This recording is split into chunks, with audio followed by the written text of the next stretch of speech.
스가랴서 3장입니다. 구약성경 1316페이지 전후 스가랴서 3장 8절에서 10절 말씀. 하나님의 말씀 구약성경 1316페이지 전후 스가랴서 3장 8절에서 10절 말씀입니다. 찾으신 줄 알고 봉독합니다. 대제사장 여호수아야, 너와 내 앞에 앉은 내 동료들은 내 말을 들을 것이니라.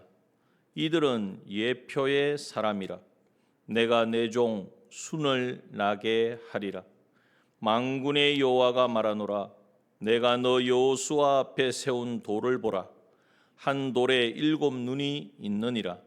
내가 새길 것을 새기며 이 땅의 죄악을 하루에 제하리라. 만군의 여호와가 말하노라. 그날에 너희가 각각 포도나무와 무화과나무 아래로 서로 초대하리라 하셨느니라. 아멘.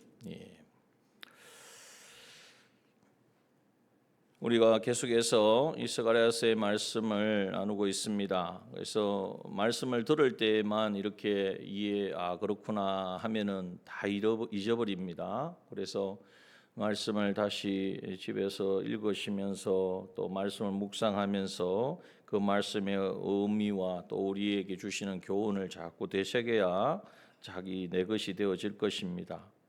여기 우리가 앞에서 본 것처럼 하나님께서 이 환상 가운데에 여호수아에게 보여주신 것인데요, 불에서 꺼낸 거슬린 나무, 이것이 바로 여호수아의 모습이고 우리의 모습입니다.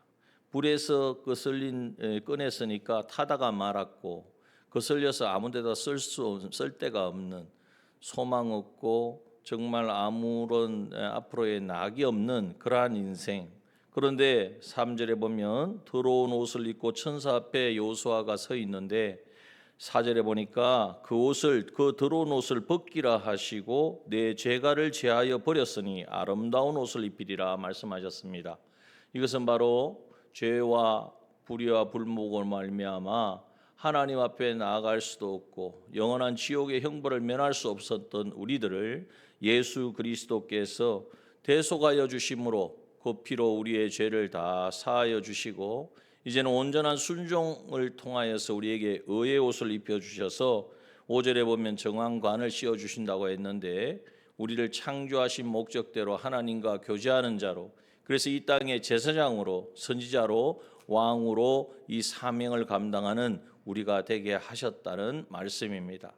오늘 본문의 말씀은 이제 이러한 삶을 이제 실제적으로 더욱더 분명하게 나타내 주시는 말씀인데요, 8절에 보면 여호수아야, 다시 여호수아에게 말씀하시기를 내 앞에 있는 앉은 내 동료들은 내 말을 들을 것이니라. 여호수아 앞에 있는 동료들이 누구냐 하면 같은 일을 하는 제사장들을 말하고 있습니다. 그런데 이 여호수아가 또 대제사장이고 또 같은 그 일을 하는 제사장들이 있는데, 이들은 예표의 사람이라 그랬어요. 그냥 이 제사장직을 하고 있는 사람 한 개인의 의미가 아니라 그 사람들은 무언가를 알려주시려고 예표로 세운 사람들이라는 거죠. 그러면 무엇에 대한 예표인가? 그 뒤에 설명하시기를 내 종 순을 나게 하리라. 이 말씀이 바로 왜 예표의 사람, 그러면 제사장들은 뭘 예표하는 것인가를 우리에게 알려주시는 것입니다. 이 무엇을 말합니까? 내 종이 난다는 거예요. 이 말씀은 누구에 대한 말씀일까요? 바로 예수 그리스도, 메시아 되신 예수 그리스도를 말씀하고 있는 것입니다. 빌립보서 2장 6절 7절에 보면 그는 근본 하나님의 본체시나 하나님과 동등됨을 취할 것으로 여기지 아니하고 오히려 자기를 비어 무슨 형체를요? 종의 형체를 가져 사람들과 같이 되어졌다. 종의 형체를 가진 이유는 우리의 모든 죄를, 우리가 가진 죄의 문제를 해결하려면 사람이 되어야 되고 참 하나님이 되어야 되기 때문에, 그래서 예수님이 종으로 오셨다는 거예요. 그 다음 순은 뭐냐? 여기에 순이라는 것은 싹입니다.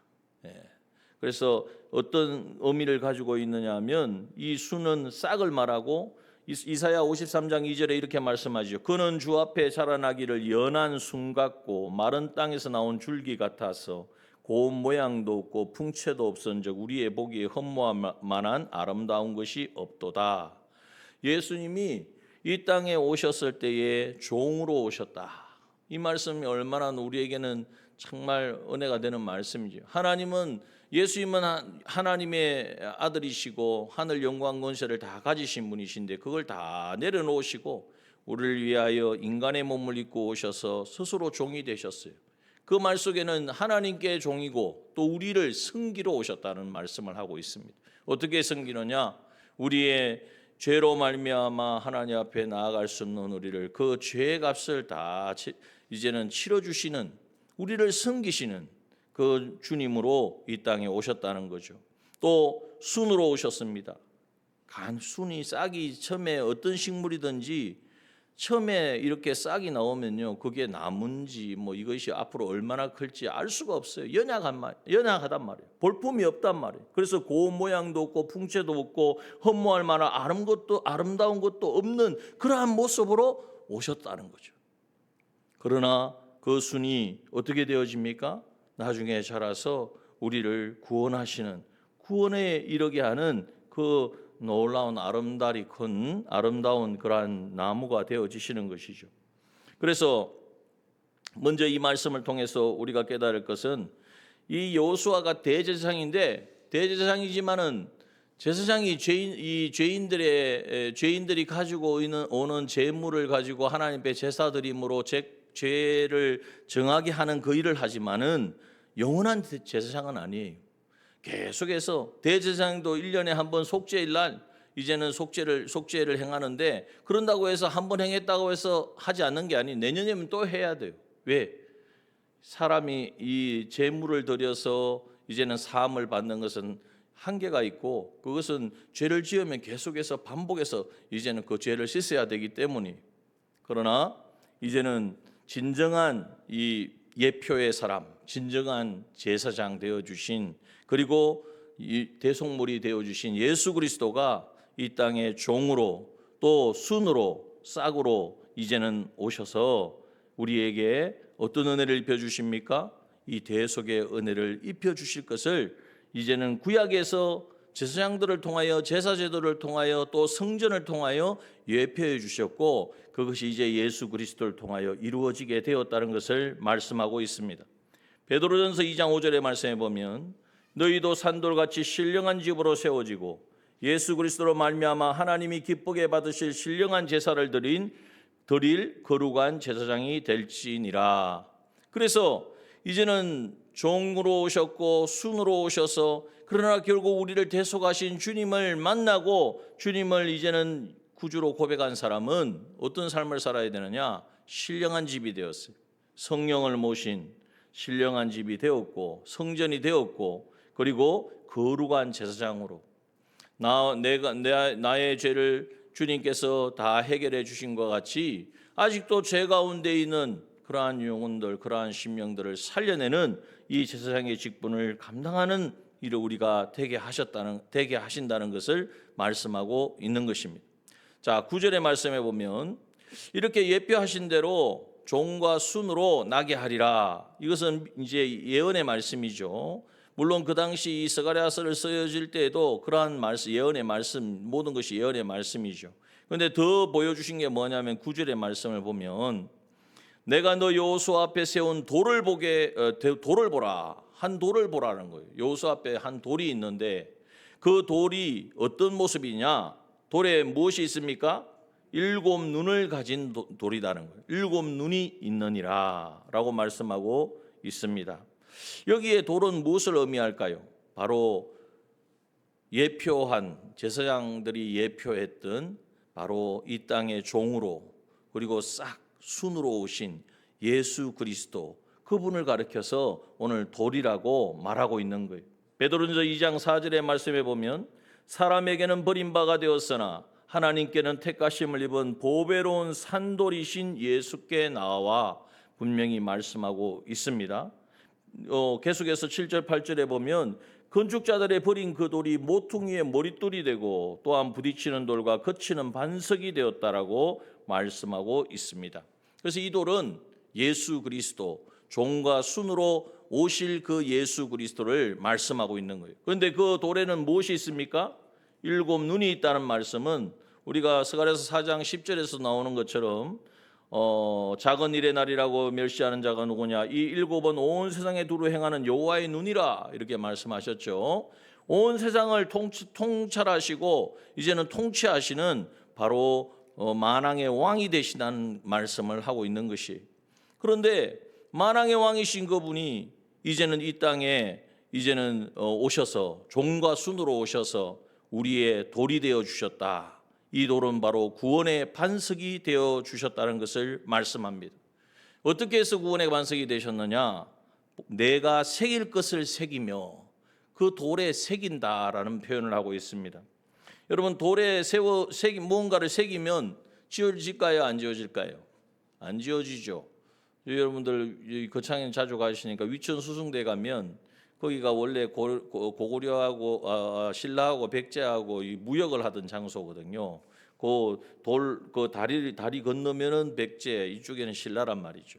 그 큰 바위에 무언가 한자로, 저는 다는 모르지만은 한자로 막 새겨져 있어요. 언제 새겼을까요? 알 수가 없어요. 엄청난 오랜 세월 동안 돌에 새겼더니 그 새긴 것이 지금까지 오랜 기간 동안 지금까지 새겨져 있는 거예요.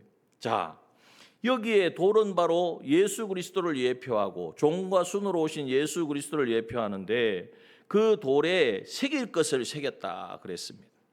이것은 이제 여러 가지로 우리가 의미를 설명할 수 있지만 다른 것보다도 우리가 생각해 볼 것은 주님이 우리를 구원하시기 위하여 종과 순으로 오셔서 그냥 오신 것으로만 우리를 구원하신 것이 아니라 직접 우리가 받아야 될 고난과 우리가 받아야 될 그 채찍을 받으셨죠. 그래서 이사야 53장 5절 뭐라고 말씀하십니까?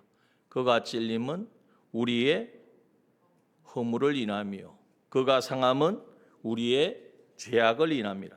그가 징계를 받음으로 우리가 평화를 누리고 그가 채찍에 맞음으로 우리가 나음을 입었도다.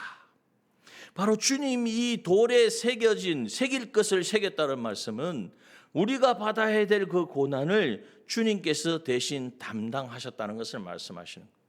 종과 순으로 오신 것으로 이 땅에 승육신 하신 것으로 다 된 것이 아니라 이 땅에 우리의 구원의 반석이 되시기 위하여 우리가 새겨야 될, 우리가 받아야 될, 우리가 당해야 될 그 고난은 그냥 잠시 잠깐 우리가 당하고 끝나는 게 아니죠. 이 세상에서만 당하는 것이 아니라 이제는 이 죄의 문제를 해결하지 못하면 영원한 사망, 영원한 지옥, 영원한 그 고통, 불구덩이, 그 모든 고난을 내가 당해야 되는데 주님이 그 고난을 내 죄값을 내가 받아야 될 내 허물과 죄악으로 인하여 당해야 될 징계와 그 모든 찔림을 주님이 대신 받으셨다는 거예요.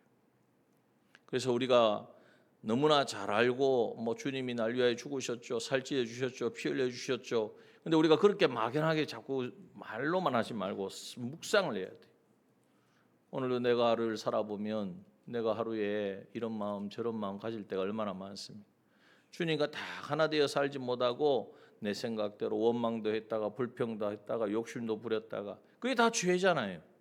근데 그 죄값을 주님이 다 담당해 주셨다는 거예요. 어떻게? 그냥 말로 그냥 내가 너희 죄를 담당하노라 이렇게 해서 했습니까? 인간의 몸을 입고 이 땅에 오셨고 내가 지은 그 죄값을 친히, 죄의 값은 사망인데 그 사망을 주님이 당하셨습니다. 그것이 바로 우리에게 직접 보여주신 채찍에 맞으시고 수치를 당하시고 침뱉음을 당하시고 손으로 뺨을 맞으시고 왜 주님이 그런 일을 당해야 됩니까? 그 중에 내가 하나만 나한테 그런 일이 와도 살겠습니까? 그냥 우리가 참지 못할 거란 말이에요. 주님은 우리를 위하여 이제는 그 새길 것을 새기는 그 돌을 우리의 구원의 반석이 되시기 위하여 그 모든 것을 담당하셨고 또 이 땅의 죄악을, 그래서 어떻게 되었느냐? 이 땅의 죄악을 어떻게 제하셨어요? 언제 어떻게? 오랜 시간 걸려서요? 하루에 제하리라 그랬죠. 하루에. 이 하루란 말은 단번에 제하셨다는 거예요.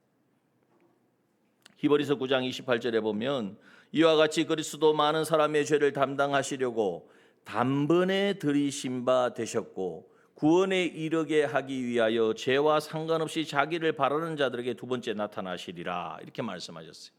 그리스도도 많은 사람들의 죄를 담당하시려고 어떻게 해요? 단번에 들이셨다.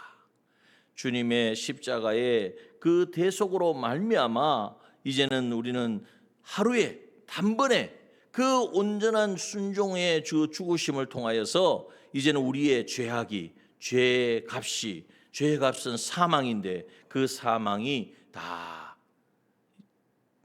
사망을 이제는 주님께서 대신 담당하심으로 죄값을 치러 주셔서 나는 죄 사함 받은 자가 되었다라는 것을 우리에게 말씀하고 있는 것입니다. 자, 그래서 우리가 이 말씀을 읽으면서 정말 구원의 은혜가 너무나 정말 세밀하게 또 우리가 묵상하면 할수록 이게 어떻게 보면 그림 언어라고 그러거든요. 어떤 형상을 환상이라는 것은 뭔가 이미지가 있는 건데 그 이미지를 생각하면 하나님의 구원의 도리와 하나님이 우리를 향한 그 계획과 그 사랑이 깨달아지게 되는 거예요. 그래서 이렇게 죄악을 하루에 제하시기 위하여 우리 대신 이제 그 몸에 이 채찍을 받으시고 고난을 당하셨다는 거예요. 자, 그래서 그 결과가 뭐냐? 주님이 이렇게 예표하신 대로 이 땅에 오셔서 종과 순으로 오셔서 이제는 우리를 대신하여 이 고난을 당하시고 죄악을 단번에 이제는 씻어 주시고 이제는 우리를 구원하여 주셨는데 그 결과가 뭐냐? 그게 10절에 나와 있습니다. 뭐라고 말씀하십니까? 만군의 여호와가 말하노라 그날에 주님께서 우리를 대속하심으로 말미암아 이 구원의 은혜를 우리가 각자 개인적으로는 다 다르잖아요. 받는 그날에 그때에 너희가 각각 포도나무와 무화과나무 아래로 서로 초대하리라 하셨느니라. 이 말씀만 들어보면 알 것 같기도 하고 모를 것 같기도 하고 조금 어렵습니다. 그런데 이제 이 말씀을 좀 우리가 묵상해 찾아보면 성경적인 근거를 찾아야 되죠. 열왕기상 4장 25절에 어떤 말씀을 하셨느냐 하면 한번 띄워보세요. 열왕기상 하가 아니고 열왕기상 4장 25절 말씀을 보면 이 말씀이 나와 있습니다. 한번 읽어봅니다. 시작. 솔로몬에 사는 동안에 유다와 이스라엘이 단에서부터 브엘세바에 이르기까지 각기 포도나무 아래와 무화과 나무 아래서 안연히 살았더라. 여러분, 솔로몬 때에 하나님이 솔로몬의 시대에 굉장히 태평성대를 주셨거든요.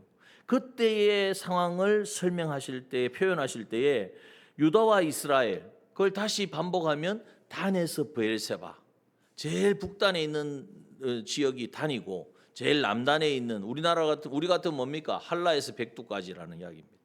단에서 브엘세바까지 이스라엘 온 땅에 이르기까지 포도나무 아래와 무화과 나무 아래에서 안연히 살도록 하셨다는. 포도나무를 기르면 포도나무 무성하고 열매가 맺어지는 거죠. 열매를 맺고 먹고 살았다는 거예요. 또 무화과나무를 심었더니 열매가 풍성히 맺으니까 그것에 편안하게 평강 가운데 살았더라. 태평성대를 말하는 거예요. 솔로몬 때에 하나님께서 허락하신 그 태평성대, 그 정말 평강, 그 놀라운 은혜에 충만하고 늘 하나님을 예배하고 솔로몬 시대에 가장 우리가 생각할 수 떠오르는 이미지가 뭡니까? 솔로몬 하면 뭐가 떠오릅니까? 솔로몬 성전이 떠올라야지. 성전. 예, 자기 아버지 때부터 준비해서 다윗이 그토록 원했지만 하나님은 허락하지 않으셨지만 하나님은 다윗은 다 준비했잖아요. 나무 하나에서부터 모세에서 이르기까지 또 기술자까지 다 준비해놨단 말이에요. 그것을 가지고 솔로몬이 성전을 지은 그 하나님이 내가 뭐라고 그랬어요? 내가 이 성전에 거하겠다.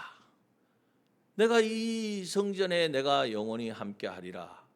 다윗의 위가 떠나지 아니하리라. 하나님이 약속하신 그때를 말하는 거예요. 그런데 지금 어떻습니까? 다윗의 위가 영원하지 않은 것처럼 나라가 망하고 완전히 이제는 실패했는데 그 원인이 어디 있습니까? 하나님이 약속을 하셨고 너희들이 나를 떠나지 않으면 나는 너를 떠나지 않는다. 너희들이 내 명령 내 규례를 어기고 우상을 섬기며 떠나가지 않는 한 절대 나는 너희들을 떠나가지 아니하고 나는 이곳에 있는다. 그런데 이스라엘 백성들 그 말씀을 붙들지 못하고 이제는 이 생각 저 생각 저런 계획 저런 방법 그러다가 결국 망한 거 아닙니까? 그런데 하나님께서 다시 돌이키게 하셨어요. 하나님은 포기하지 않으신다니까요. 하나님은 실패하지도 않으시지만 포기도 안 하세요. 하나님의 택한 백성들. 어디까지 멀어지고 어디까지 끊어지고 어디까지 이제는 붙잡혀 갔더라도 저 동에서 있더라도 저 동과 서가 얼마나 완전히 반대잖아요. 동에 있는 자들도 서에 있는 자들도 남에 있든 북에 있든 어디에 있든 하나님의 택한 백성들은 하나님은 포기하지 아니하시고 부르신다는 거죠. 부르셔서 어떻게 하십니까? 이 대속의 은혜를 입혀주시고 이제는 그 은혜 입은 자로서 감사하며 살아가는 이게 성전 생활이에요. 이 성전을 회복할 때에 포도나무와 무화과나무 아래에서 서로 초대하리라. 포도나무 아래에서 무화과나무 아래에서 안연히 살았던 그 평강을 누렸던 그때를 다시 하나님은 회복시켜 주시겠다고 약속하고 있는 것입니다. 여러분, 그러므로 우리가 무엇에 힘써야 됩니까? 주님은 우리에게 종과 순으로 오셔서 이제는 그 우리의 구원의 반석이 되어 주시고 우리의 구원의 반석이 되시기 위하여 우리가 당할 그 고난을 다 당하셨어요. 그래서 우리의 모든 가난과 우리의 수치와 우리가 받아야 될 모든 사망을 당하셨어요. 그러므로 죄악을 하루에 다 제해 주셨습니다. 뭐 하라고? 다시 하나님의 성전으로 하나님만을 모신 이 성전 생활을 회복하라고 우리를 구원해 주신 거예요. 그래서 우리가 힘써야 될 것은 이 구원의 은혜를 감사한다고 말로만 하면 안 됩니다. 하나님 앞에 구원의 은혜 감사합니다. 예물 드린다고 다 해결되는 게 아니에요. 구원을 왜 하셨느냐? 하나님이 주인 되시고 왕이 되셔서 하나님이 목적하신 그 사람 되게 하시려고 구원하여 주셨는데 그 일을 해야, 그 일에 힘을 써야 구원의 은혜를 아는 사람이죠. 그래서 성전 생활을 힘쓰고 시작하는 그 사람이 되었기만 하면 하나님은 포도나무와 무화과나무 아래에서 서로 안연하리라 하셨던 그 평강을 다시 주시겠다고, 회복시켜 주시겠다고 우리에게 말씀하여 주시는 것입니다. 여러분, 예수님도 그러셨잖아요. 부활하시고 나셔서 만나는 사람마다 뭐라고 그래요? 평강이 너희에게 있을지어다. 그냥 인사치레의 말씀이 아니에요. 이것이 얼마나 너희들은 내가 이제는 죽고 내가 너희를 대속하였고 부활하여서 나를 인정하고 나를 모시고 성전 생활하면 평강을 누리게 되어진다는 것, 평강을 너희에게 주기 원한다는 것을 말씀하여 주시는 거예요. 그 평강이 뭡니까? 서로 화목하는 거죠. 그러니까 여기 본문에 보니까 서로 초대하리라. 초대하는 사람이 서로 불목해가지고 초대가 되겠습니까? 너무나 하나 되어지고 기쁘고 감사하고 평강의 은혜를 누리니까 이제는 서로 나누고 서로 함께하는 이게 바로 교회 공동체의 모습인 거예요. 그리고 이 다른 성경에 보면요, 이 그 포도나무와 무화과나무 아래로 그랬잖아요. 그 아래로 인도한다는 것은 이스라엘은 엄청 덥습니다. 그런데 그 나무 아래 거하면 그늘이 져요. 그래서 그늘 아래 우리에게 참 안식처를 주시겠다는 말씀을 하는 거예요. 힘들고 우리가 열심히 일하고 노력하고 하면 힘들고 공부하고 때로는 아픔도 오고 육신의 연약함도 있어서 또 넘어지기도 하고 또 고통도 오고, 그러나 하나님께서는 그 포도나무와 이제는 무화과나무 아래에서 하나님이 공급하신 그 은혜 아래에서 살아가는 자가 되게 하시겠다. 그 주님이 우리의 안식처가 되게 하시겠다는 말씀을 하시는 거예요. 또 포도나무에는 뭐가 열리죠? 포도가 열리겠죠. 무화과나무에는 뭐가 열립니까? 무화과가 열리죠. 그 열매를 그냥 보기만 하실까요? 그 열매를 먹게 하시겠다는 말씀. 그 열매를 따먹게 하시겠다는 거예요. 나무 아래 안식처를 주시고 우리에게 필요한 모든 것을 하나님께서 공급해 주시는, 여러분 이게 얼마나 놀라운 말씀입니까? 시냇가에 심은 나무와 같이 때를 따라 열매를 맺고 그것으로 감사하고 기뻐할 수 있는 사람. 여러분, 오늘 이러한 우리가 되게 하시겠다는 것을 스가랴 선지자를 통하여 그 당시 왜 이 말씀하셨다고요? 성전 재건을 안 하니까 하나님이 왜 안 하느냐, 하기만 하면 내가 있게 부어줄 건데, 이런 은혜를 줄 건데. 오늘 우리도 마찬가지입니다. 구원받은 하나님의 자녀로서 내가 성령의 전이 되어서 성전의 삶을 살기를 원하고, 이제는 시작하고 넘어지면 또 일어서고, 이렇게 할 때에 하나님께서는 이 놀라운 이 예언의 말씀이 오늘 우리의 삶 가운데, 우리의 가정 가운데, 우리 남정교회에 하나님 부어주실 줄 믿습니다. 예, 그 은혜를 다 누리는 저와 여러분 되어지기를 주님의 이름으로 축원합니다. 한번 주신 말씀 가지고 기도합시다.